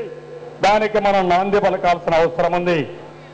ఈ రోజు మనం ఒక్కసారి ఆలోచించాలి, ఈ రాష్ట్రంలో ఏదైనా అభివృద్ధి జరిగిందంటే తెలుగుదేశం పార్టీ హయాంలో జరిగింది. గ్రామీణ ప్రాంతాల్లో కనీస అవసరాలు మనమే ఆ రోజు ఏర్పాటు చేశాం. అదే మరి స్వయం సహాయ సంఘాలు మనమే ఏర్పాటు చేశాం. డాక్రా సంఘాలు, సాగునీటి సంఘాలు, వన సంరక్షణ సమితులు, విద్యా కమిటీలు, అదే మరి ఆదర్శ రైతులు అన్ని కూడా మనమే ఏర్పాటు చేసి అవన్నీ నిర్వీర్యమైపోయే పరిస్థితి వచ్చింది. ఆడబిడ్డలకు పావలా వడ్డని వారిని కూడా మోసం చేసే పరిస్థితికి వచ్చారు. దానికి కూడా మనం ఆలోచించాం. మళ్ళీ ఈ రాష్ట్రంలో ఉండే పేదవాళ్ళు ఏ విధంగా ఆదుకోవడానికి మనం ముందుకు పోవాలని చెప్పి ఆలోచించాం. సంక్షేమ కార్యక్రమాలకి ఈ దేశంలోనే ఒక ఆదర్శంగా నిలిచింది తెలుగుదేశం పార్టీ. 30 ఏళ్లకు మనపై ₹2 కేజీ బియ్యం మన నాయకుడు ఎన్టీ రామారావు గారు ఆ రోజే ప్రారంభించారు. పేదవాడు ఉండవలసింది పూరింట్లో కాదు, పక్కా ఇంట్లో ఉండాలని ఆ రోజే రూపకల్పన చేసింది తెలుగుదేశం పార్టీ. మాండలిక విధానం, సింగిల్ విండో విధానం, పటేల్ పట్వారీ వ్యవస్థ రద్దు చేసి తెలంగాణ ప్రాంతంలో ప్రజలకు నిజమైన స్వాతంత్రం ఇచ్చిన పార్టీ తెలుగుదేశం పార్టీ. ఇది కాదనలేనటువంటి నగ్న సత్యం. ఆ రోజు కరెంటు విషయంలో తెలుగుదేశం పార్టీ 9 గంటలు, పగటి పూట 7 గంటలు, రాత్రి పూట 2 గంటలు నిరంతరం కరెంటు ఇచ్చి, నాణ్యమైన కరెంటు ఇచ్చి రైతులకు ఇబ్బందులు లేకుండా చేశాం. ఇలాంటి అనేక కార్యక్రమాలు. ఈరోజు సాగునీరు ఉంది. ఈరోజు తెలంగాణ ప్రాంతంలో 18 నుంచి 20 లక్షల ఎకరాలకు సాగునీరు ఇచ్చిన ఘనత ఒక్క తెలుగుదేశం పార్టీ తప్ప కాంగ్రెస్ పార్టీ ఒరగబెట్టింది ఏమీ లేదు. వ్యవసాయాన్ని అభివృద్ధి చేస్తామన్నారు, ఏం చేశారని అడుగుతున్నా. ఈరోజు వ్యవసాయం సాగుబడి తగ్గిపోయే పరిస్థితి తీసుకొచ్చారు. కరెంటు కోతలు తీసుకొచ్చారు. ఈరోజు ఒకటి కాదు, ప్రతి ఒక్క విషయంలో, విద్య విషయంలో, ఆరోగ్య విషయంలో, అన్ని విషయాల్లో మనం ముందుకు పోయాం. కడాన్ హైదరాబాద్ లో బ్రహ్మాండమైన అభివృద్ధి కార్యక్రమాలు చేసి ఎయిర్పోర్ట్ కానీ, పక్కనే కన్వెన్షన్ సెంటర్ కానీ, హైదరాబాద్ మొత్తం రోడ్లన్నీ వెడల్పు చేయడం కానీ, ఔటర్ రింగ్ రోడ్డు తీసుకురావడం కానీ, 160 కిలోమీటర్లు 6 లేన్ రోడ్డు, 16-17 సంవత్సరాల కంటే ముందే రూపకల్పన చేశామంటే అది తెలుగుదేశం పార్టీ దూరదృష్టి. ఈరోజు అన్ని దెబ్బతిన్నాయి. ఈరోజు మెట్రో దెబ్బతినింది, ఇంకా కూడా అది పూర్తయ్యే పరిస్థితి లేకుండా దెబ్బతినే పరిస్థితి వచ్చింది. ఈరోజు మీరు ఒక్కసారి ఆలోచించాలి. టీఆర్ఎస్ నాయకులు మాట్లాడుతున్నారు తెలంగాణలో ఆదాయం పెరిగిందని. నేను అడుగుతున్నా ఆ నాయకుల్ని, మీ వల్ల పెరిగిందా అని అడుగుతున్నా. మీరు ఏం చేశారని మిమ్మల్ని అడుగుతున్నా. కేంద్రంలో మంత్రిగా ఉంటే బీడీ కట్టల పైన శవం గుర్తు పుర్రు గుర్తు వేసిన పెద్ద మనిషి ఈ కేసీఆర్ తప్ప ఇంకొకరు కాదు. ఇది యథార్థం. బాబ్లీ విషయంలో మన నాయకులందరూ పోరాడి, కడాన నేను కూడా పోరాడి మహారాష్ట్రకు పోతే నన్ను 3 రోజులు నిర్బంధంలో పెట్టి జైల్లో పెడితే నేను ఒకే మాట చెప్పాను, ఉత్తర తెలంగాణ ఎడారిగా మారిపోతుంది, ఎట్టి పరిస్థితుల్లో బాబ్లీ కట్టడానికి వీలు లేదు, మీరు చేతనైన పని చేయండి, నేను బెయిల్ కూడా అడగను, ఎన్ని రోజులైనా సరే ఇక్కడనే జైల్లో ఉంటాను, ఈ బాబ్లీ ప్రాజెక్టు కట్టడం ఆపే వరకు నేను పోనని చెప్పి నేను కూర్చుంటే దొంగతనంగా తీసుకొచ్చి మమ్మల్ని ఎయిర్పోర్ట్ లో వదిలిపెట్టారు ఈ కాంగ్రెస్ దొంగలు అక్కడ ఇక్కడ కలిసి. ఆ రోజు ఈ బాబ్లీ విషయంలో సన్నాయి నొక్కులు నొక్కారు. టీఆర్ఎస్ పార్టీ చెప్పారు ఏదో త్రాగునీటి కట్టుకుంటే సమస్య ఏంటని. ఈరోజు ఏం జరిగింది?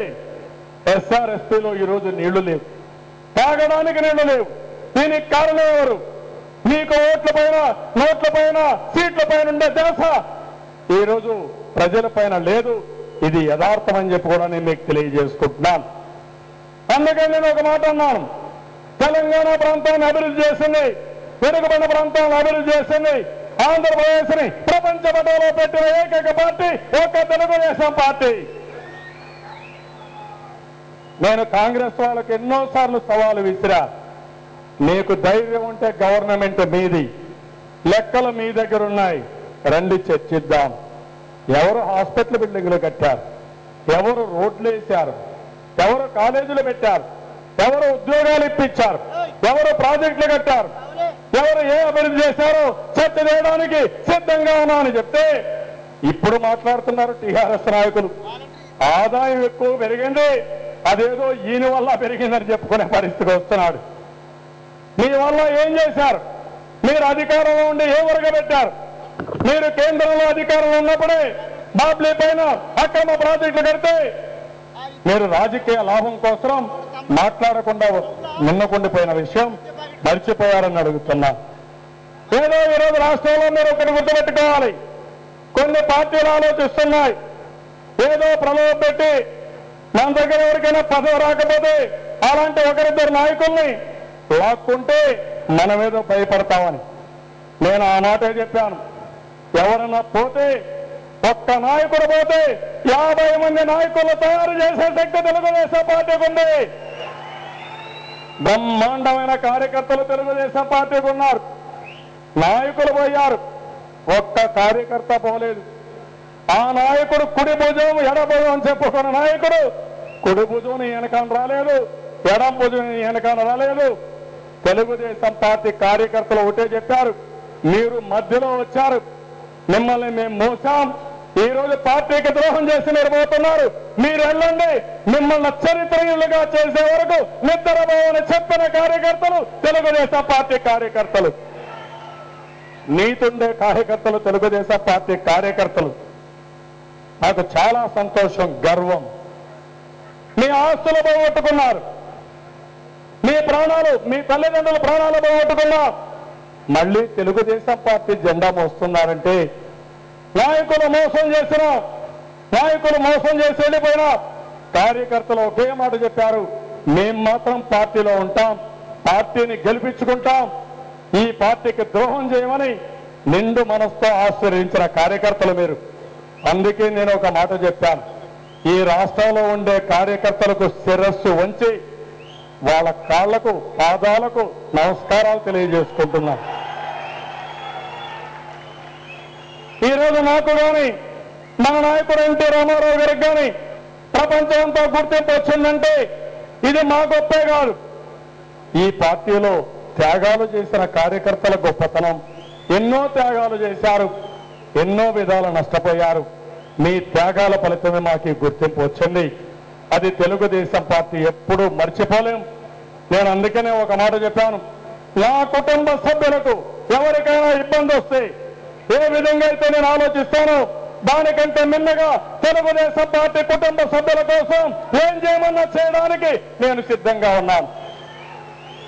ఒక్కొక్కసారి మీ స్ఫూర్తి, మీ పట్టుదల, పార్టీ పైనుండే మీకు ఉండే అభిమానం చూసిన తర్వాత నేను ఎన్ని జన్మలెత్తి మీకు సేవ చేసినా మీ రుణం తీర్చుకోలేను. తప్పకుండా మీ రుణం తీర్చుకునే రోజు వస్తుంది. మీ రుణం తీర్చుకుంటానని రాష్ట్రంలో ఉండే ప్రతి ఒక్క కార్యకర్తకు కూడా మరొక్కసారి హామీ ఇస్తున్నా, భరోసా ఇస్తున్నానని చెప్పి కూడా నేను మీకు తెలియజేసుకుంటున్నాను. ఇలాంటి కార్యక్రమాలతో ఈరోజు మనం ఆలోచించాల్సిన అవసరం ఉంది. ఈరోజు రాష్ట్రంలో చాలా ఇబ్బందులు వచ్చాయి. నేను వస్తున్న మీకోసం కార్యక్రమంలో కానీ అదే మాదిరిగా ఇంకో పక్క అన్ని కార్యక్రమాల్లో చూశాను. ఈరోజు కరువు వచ్చింది, విద్యుత్ కొరత ఉంది. ఈరోజు కేంద్ర ప్రభుత్వం ఎంత అన్యాయం అంటే మన రాష్ట్రానికి ఎక్కడా జరగని అన్యాయం జరిగింది. తెలుగు వారంటే, ఆంధ్రప్రదేశ్ రాష్ట్రం అంటే లెక్కలేంతనం వచ్చింది. మీరు ఒకసారి ఆలోచించండి. కరువులు కానీ వరదలు వస్తే వీళ్ళు అడిగింది 56,000 కోట్ల రూపాయలు. కరువు నష్టం అడిగితే, వరద నష్టం అడిగితే ఇచ్చింది 6,000 కోట్లు ఇచ్చారు. అదే తెలుగుదేశం పార్టీ హయాంలో కరువు వస్తే 4 ఏళ్లు ఎవరికి ఇబ్బంది లేకుండా దేశంలో ఎక్కడా ఇవ్వని విధంగా 54 లక్షల మెట్రిక్ టన్నులు బియ్యాన్ని తీసుకొచ్చి కరువు పనులు చేసిన ఏకైక పార్టీ తెలుగుదేశం పార్టీ. ఆ రోజు మీరు చూడండి, రైల్వేలో న్యాయం జరిగింది, రోడ్ల విషయంలో న్యాయం జరిగింది. ఎన్టీపీసీ మన రాష్ట్రానికే పెట్టాం. హైదరాబాద్ లో ఇన్సూరెన్స్ రెగ్యులేటరీ అథారిటీ తీసుకొచ్చాం. కాలేజీల విషయంలో కానీ, విద్య విషయంలో కానీ ఏది కావాలంటే అది సాధించిన ఘనత తెలుగుదేశం పార్టీకి దక్కింది. ఈరోజు రాష్ట్రంలో ఎమ్మెల్యేలు ఉన్నారు, ప్రభుత్వం ఉంది, ఎంపీలు ఉన్నారు, 32 మంది ఉన్నారు, 10 మంది మంత్రులు ఉన్నారు. రాష్ట్రానికి ఏం ఒరగబెట్టారని అడుగుతున్నాను. మీరేం చేశారని అడుగుతున్నాను. రాష్ట్రం ఒక అనాథగా మారిపోయింది. రాష్ట్రానికి ఏ ప్రాజెక్టు రావడం లేదు. వేరే రాష్ట్రాలకు నిధులు ఇస్తున్నారు. మొన్నే బీహార్కు 12,000 కోట్లు ఇచ్చారు. ఉత్తరప్రదేశ్లో వేరే రాష్ట్రాల్లో నేషనల్ ప్రాజెక్టుగా కొన్ని ప్రాజెక్టుని అనౌన్స్ చేశారు. మీకు ఆంధ్రప్రదేశ్లో ఉండే ప్రాజెక్టులు మీ దృష్టికి రాలేదని అడుగుతున్నా. ఈరోజు ఇక్కడ చూస్తే చేవెళ్ళ ప్రాణహిత ఉంది, పోలవరం ఉంది. ఎందుకు జాతీయ ప్రాజెక్టు చేయలేదో సమాధానం చెప్పండి. రోడ్ల విషయంలో అన్యాయం జరిగింది, రైల్వే విషయంలో అన్యాయం జరిగింది. ఎన్టీపీసీ ఎక్స్పెన్షన్ లో మనకివ్వకుండా వేరే రాష్ట్రాలకు ఇచ్చారు. అడుగడుగున అన్యాయమే. దీనికి కారణం ఈ నీతి మాలిన పనికి మాలిన ఈ కాంగ్రెస్ నాయకులు. 70 సార్లు ముఖ్యమంత్రి ఢిల్లీకి వెళ్ళారు. ఈయన సీల్డ్ కవర్ ముఖ్యమంత్రి. సోనియా గాంధీ ఏం చెప్తే అది చేస్తారు తప్ప ప్రజలకు ప్రయోగం ఉండే పని ఏమీ చేయడు. నిన్న కడకు 2 మంత్రులు రాజీనామా చేయమన్న విషయం కూడా, మంత్రులు తొలగించమన్న విషయం కూడా సోనియా గాంధీ గారు జోక్యం చేసుకునే వరకు ఈ ముఖ్యమంత్రి చేయలేదంటే ఎంత పనికి మాలిన ముఖ్యమంత్రో మనమే ఆలోచించుకోవాల్సిన అవసరం ఉంది. ఇలాంటి కాంగ్రెస్ పార్టీ వల్ల మనకు లాభం లేదు. తెలుగువారి ఆత్మ గౌరవాన్ని మళ్ళీ ఢిల్లీ నడివీధుల్లో తాకట్టు పెడుతున్నారు. అక్కడ పోతే మీరు చూస్తున్నారు, ముఖ్యమంత్రి ఇంటింటికి తిరుగుతాడు, హోదా లేని వాళ్ళందరికీ తిరుగుతాడు. ఎందుకు తిరుగుతాడు ఈయనకి అర్థం కాదు. ఈయన పదవి కాపాడుకోవాలి. ఈయన కూడా ఒక పెద్ద నీతిమంతుడు ఏమి కాదు. ఎక్కడికెక్కడ అవినీతులు ఇష్టానుసారంగా దోచుకుంటున్నాడు. చిల్లర కొట్టులు ప్రారంభించాడు. హైదరాబాద్ లో ఒక తమ్ముడిని, చిత్తూరులో ఇంకొక తమ్ముడిని, అదే మరి కొంతమందిని మధ్యవర్తులు పెట్టుకుని డబ్బులు దోచుకునే కార్యక్రమం పూర్తిగా నిమగ్నయ్యాడు తప్ప ప్రజా సమస్యల్ని పరిష్కారం చేసే పరిస్థితులు ఈ ముఖ్యమంత్రి లేని పరిస్థితి వచ్చింది. ఈరోజు ఇలాంటి చాలా వచ్చాయి. ఈరోజు ఈయన మాట్లాడతారు ఒకరోజు ఎంత దారుణం అంటే, ఈయన మాట్లాడే మాటలు మీరు చూస్తా ఉంటే మొన్న మీరు చూశారు. రాజీవ్ యువ కిరణాలు అన్నాడు. ఆ రాజీవ్ యువ కిరణాలు వాడిపోయినాయి, ఎండిపోయినాయి. ఒక్కడే కూడా ఉద్యోగం రాలా. నేను అడుగుతున్నా, ఈ సభ ద్వారా మీరందరూ ఉన్నారు, రాష్ట్రం నలుమూల నుంచి వచ్చారు. రాజీవ యువ కిరణాల వల్ల ఎక్కడన్నా ఉద్యోగం వచ్చిందా అని మిమ్మల్ని అడుగుతున్నా.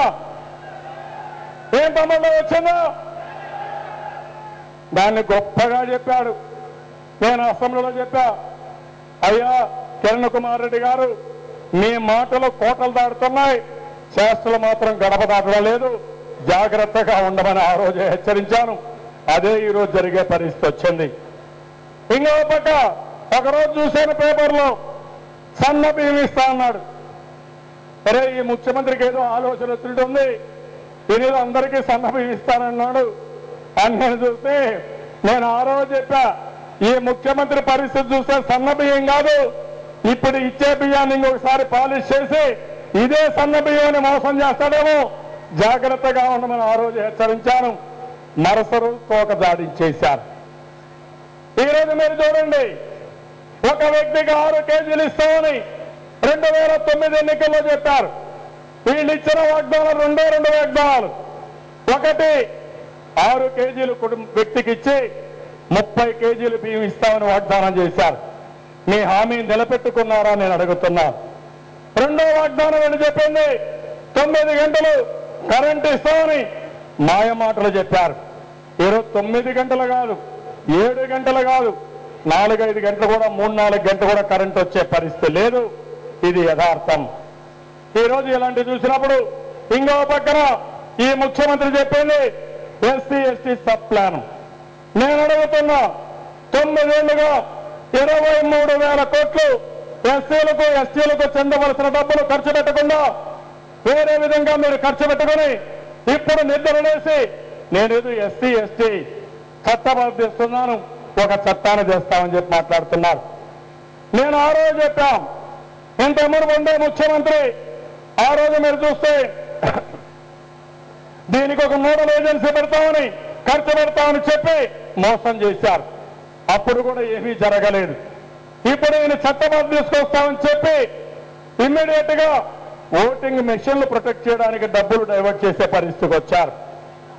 పోయిన సంవత్సరం ఎంత ఖర్చు పెట్టారో చెప్పమని ఈ ముఖ్యమంత్రి నిలదీస్తున్నాం. మీరు ముఖ్యమంత్రిగా ఉన్నప్పుడు ఎస్సీ ఎస్టీలకు ఎంత ఖర్చు పెట్టాలి, మీరు ఎంత ఖర్చు పెట్టారు చెప్పమని చెప్పి నిలదీస్తున్నా. అదే మరిగా అసెంబ్లీలో మనం ఒకటే చెప్పాం, ఎస్సీ ఎస్టీ ప్లాన్ ని మేము స్వాగతిస్తున్నాం. మన నరసింహులు గారు ఈ రోజు అసెంబ్లీలో మాట్లాడారు. ఆయన ఒకటే మాట చెప్పాడు, ఈ రోజు మేము దీన్ని పూర్తిగా సేకరిస్తాం, బిల్లు పాస్ చేస్తాం.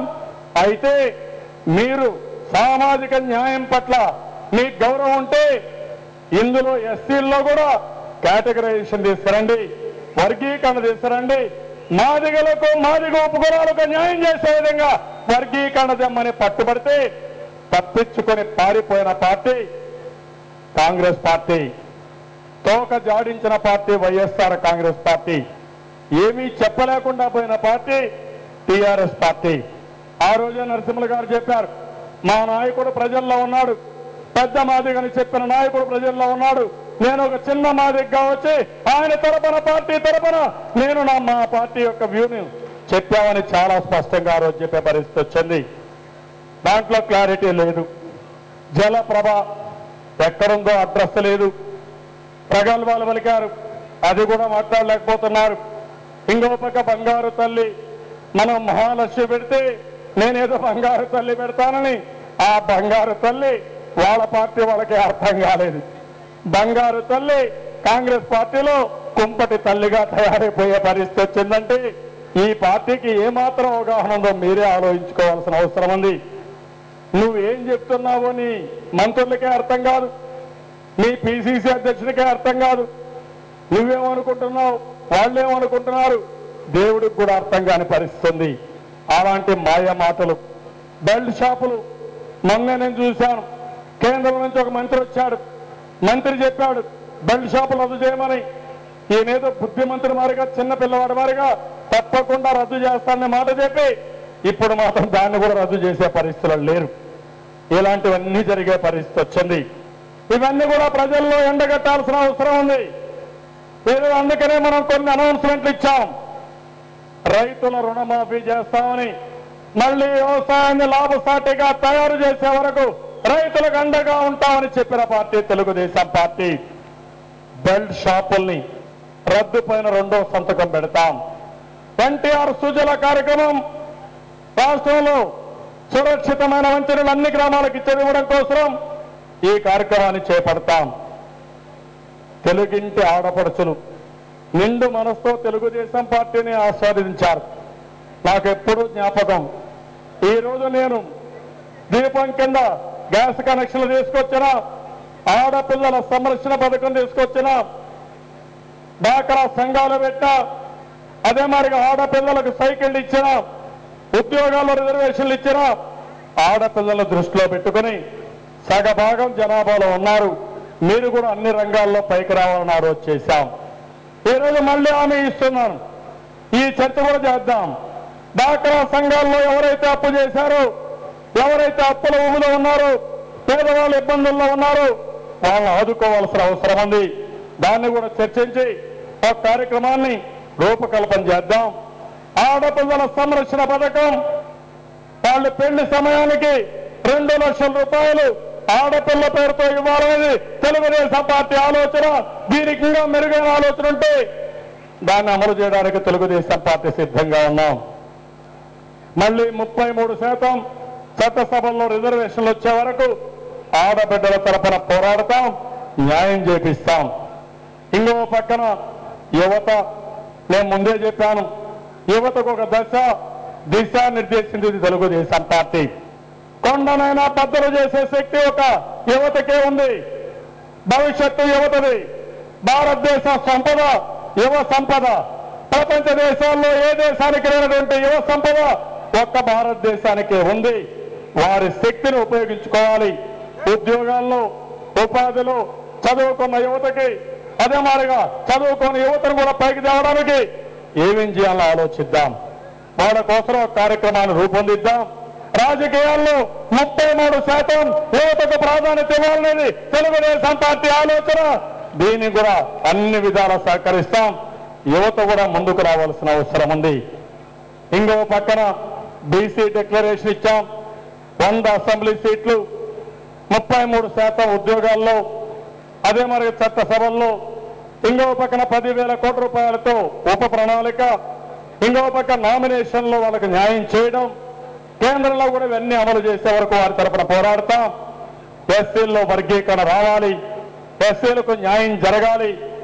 పొన్నయ్య కమిషన్ వేసి ఈరోజు ఎస్సీ కమిషన్ తీసుకొచ్చిన ఘనత కూడా తెలుగుదేశం పార్టీది.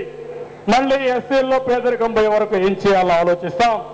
అదే మరిగా ఎస్టీ పాలసీ తీసుకొచ్చి వాళ్ళకు విద్య, ఆరోగ్యం, అదే మరిగా వాళ్ళ జీవితాల్లో వెలుగు రావడానికి, ఆడపిల్లల పైకి తేవడానికి మనం ఆలోచించాం. లంబాడ ఎవరైతే తాండాలు ఉన్నాయో, ఎక్కడైతే గూడాలు ఉన్నాయో, 500 జనాభా ఉంటే ప్రత్యేకమైన పంచాయతీలు పెట్టి వారికే నాయకత్వం ఇచ్చి వారి ద్వారానే అభివృద్ధి చేయాలని చెప్పి ముందుకు పోతున్నాం. ఇంకో పక్కన ముస్లింస్ ఉన్నారు, వారికి 2,500 కోట్లు పెట్టి 15 అసెంబ్లీ సీట్లు ఇచ్చి అన్ని విధాల వాళ్ళ పైకి తీసుకొచ్చి అందరితో సమానంగా ముస్లిం సోదరుల్ని ఆర్థికంగా, రాజకీయంగా, సామాజికంగా పైకి తేవాలనుకుంటున్నాం. అదే మరి క్రిస్టియన్స్ కూడా, దళిత క్రిస్టియన్లు ఒకసారి క్రిస్టియన్స్ గా చేరితే వాళ్ళకు రిజర్వేషన్లు పోతున్నాయి. దళిత క్రిస్టియన్స్ ని ఎస్సీలుగా గుర్తించాలి, వారికి న్యాయం చేయాలని తెలుగుదేశం పార్టీ ముందుకు పోతున్నాం. కడాన అగ్రవర్ణాల్లో పేదవాళ్ళు ఉన్నారు, వాళ్ళకు కూడా అన్యాయం జరుగుతా ఉంది. వాళ్ళు నిరాశ నిస్పృహల్లో ఉన్నారు. అలాంటి అగ్రవర్ణాలకు న్యాయం చేయడం కోసం, ప్రత్యేకమైన రిజర్వేషన్లు తీసుకురావడం కోసం మనం ముందుకు వస్తున్నాం. అవైతే ఒక కమిషన్ వేయాలి, ఒక కేటగిరీ ఎస్టాబ్లిష్ చేయాలి. అవి చేసే వరకు కాపులు ఎవరైతే ఉన్నారో నేను చూసినప్పుడు చాలా పేదరికం ఉంది. అందుకని కాపులకి 5,000 కోట్ల రూపాయలతో ఒక ప్రత్యేకమైన ప్రణాళిక ఇచ్చి వాళ్ళని పూర్తిగా పైకి తీసుకొస్తామని చెప్పిన పార్టీ తెలుగుదేశం పార్టీ. బ్రాహ్మిన్స్ కూడా ఒక పాలసీ ఇచ్చి 500 కోట్ల రూపాయలతో వాళ్ళకు కూడా బ్రాహ్మిన్స్ కూడా న్యాయం చేస్తామని చెప్పిన పార్టీ తెలుగుదేశం పార్టీ. ఇదే కాకుండా ఇంకో పక్కన ఈరోజు అగ్రవర్ణాల్లో చాలా మంది ఉన్నారు, ఈరోజు వ్యాపారస్తులు ఉన్నారు. కడాన ఈ ముఖ్యమంత్రి చూస్తే వస్త్రాలపైన వేటేశాడు, రాయబారాలు చేశాడు. ఎక్కడికెక్కడ ఆందోళన జరిగి తెలుగుదేశం పార్టీ వాళ్ళకు పూర్తిగా సహకరించి వాళ్ళందరూ రోడ్డు మీద పడితే దిక్కు తెలియని పరిస్థితులు ఇప్పుడు విత్డ్రా చేసుకున్నారు. నేను అడుగుతున్నా, ఆ రోజు ఎందుకు వేశారు, ఈ రోజు ఎందుకు విత్డ్రా చేశారు? ధైర్యం ఉంటే సమాధానం చెప్పమని ఈ ముఖ్యమంత్రి నిలదీస్తున్నా. అసెంబ్లీ అడిగినా చెప్పకుండా కడాన ఈరోజు చేసే పరిస్థితి వచ్చిందంటే అది తెలుగుదేశం పార్టీ ఒత్తిడి తప్ప ఇంకోటి కాదు. అందుకని వ్యాపారస్తులు ఇబ్బందుల్లో ఉన్నారు, ఇండస్ట్రీ ఇబ్బందుల్లో ఉంది, కరెంటు కొరత, లా అండ్ ఆర్డర్ లేదు, అవినీతి పెరిగిపోయింది, పెట్టుబడులు పెట్టే వాళ్ళు జైల్లో ఉన్నారు. మళ్ళీ ఎవరన్నా పెట్టుబడి పెట్టాలంటే వచ్చే పరిస్థితి లేదు. ఉండే ఇండస్ట్రీ సిక్ అయిపోయి ఉండే ఉద్యోగాలు ఊడిపోయే పరిస్థితి వచ్చింది. దీన్ని రివైవ్ చేసుకోవాల్సిన అవసరం ఉంది. ఇంకో పక్కన ఉద్యోగస్తులు ఉన్నారు, వీరికి కూడా న్యాయం జరగాలి. PRC ఇమ్మని పోరాడాం, ఎప్పుడు కూడా తెలుగుదేశం పార్టీ ఉద్యోగస్తులకు న్యాయం చేశాం. అయితే అందరం కలిసి రాష్ట్రం కోసం కష్టపడాలనే ఉద్దేశంతో మనం ముందుకు పోయాం తప్ప ఎప్పుడు ఉద్యోగస్తుల పట్ల తెలుగుదేశం పార్టీకి చిన్న చూపు లేదు. వారికి కూడా ఒక పాలసీ ఇస్తాం. ప్రతి ఒక్క ఉద్యోగస్తులు రిటైర్ అయ్యే కొందరికి వారికంటూ ఒక ఇల్లు ఉండాలి. ఎక్కడ కోరుకుంటే ఎక్కడ వాళ్ళు స్థిరపడాలంటే అక్కడ వాళ్ళకి ఇంటి జాగా ఇచ్చే బాధ్యత తెలుగుదేశం పార్టీ తీసుకుంటాం.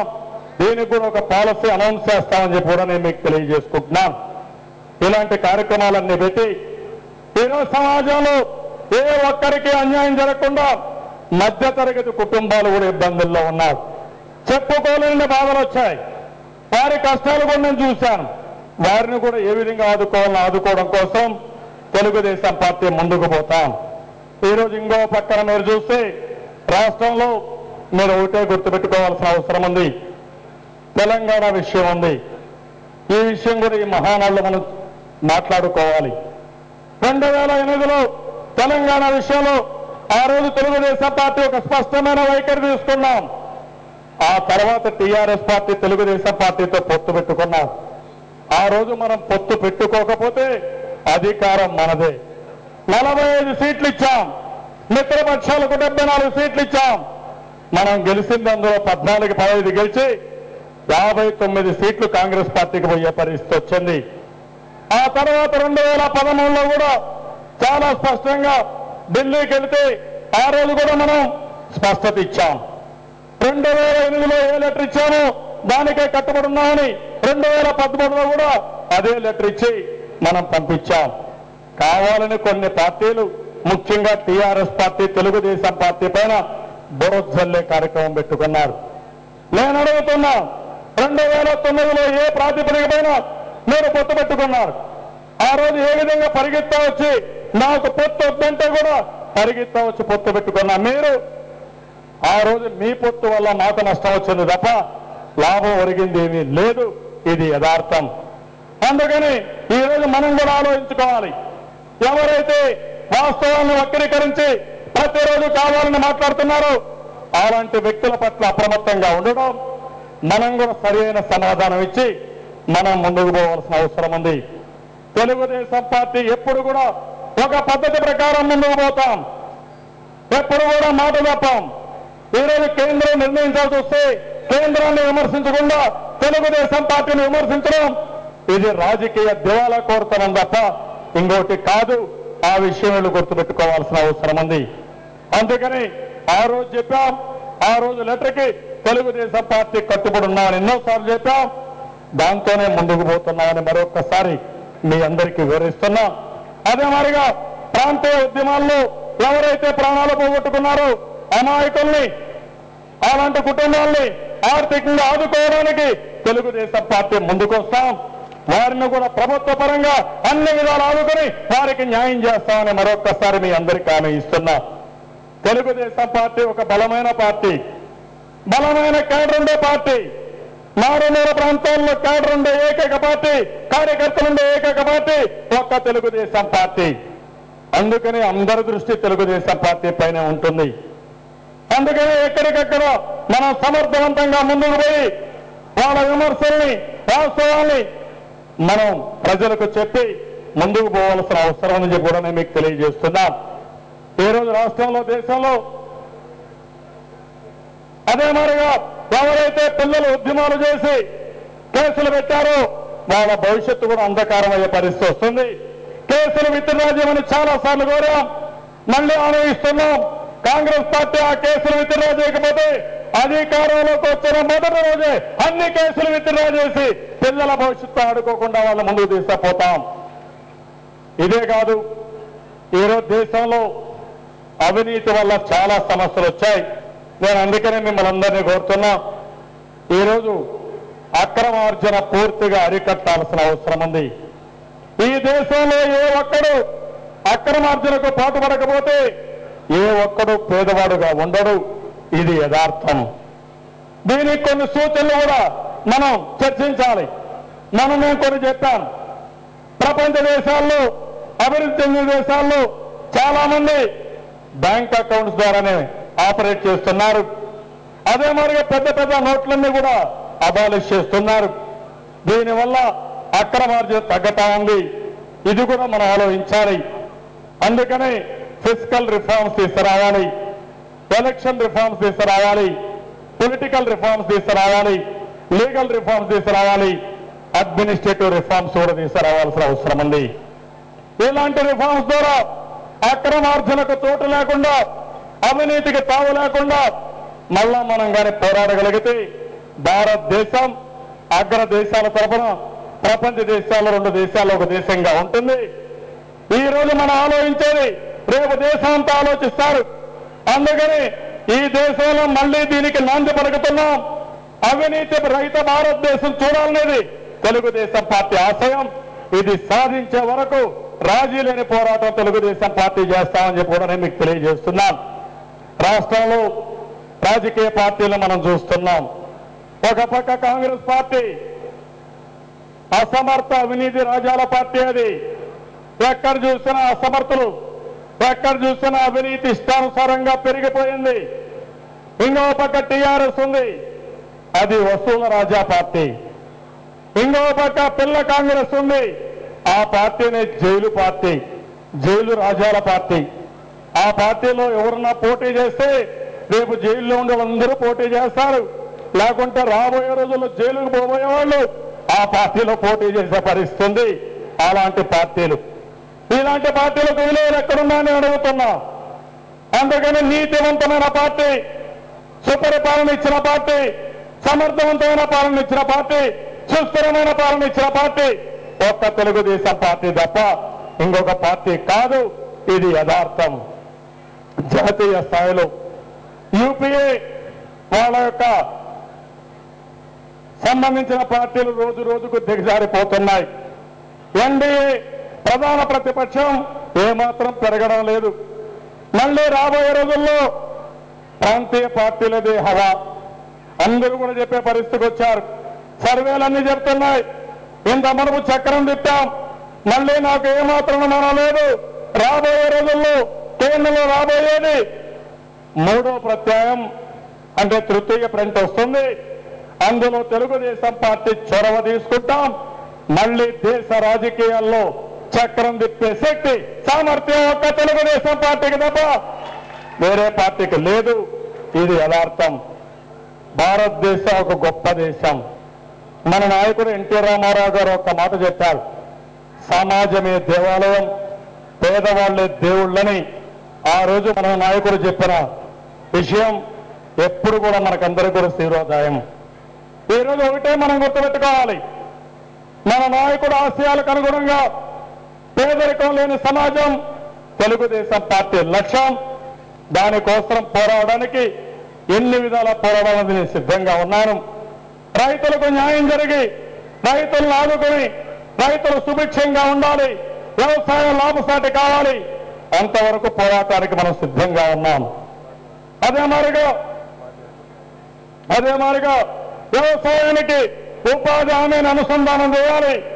అనుసంధానం చేపిస్తాం, చేపించే వరకు వదిలిపెట్టామని కూడా మీ అందరికీ హామీ ఇస్తున్నాను. సామాజిక న్యాయం, ఏదో ఆడబిడ్డలు ఉన్నారు 50%, వాళ్ళతో న్యాయం జరగాలి. యువతకు న్యాయం జరగాలి.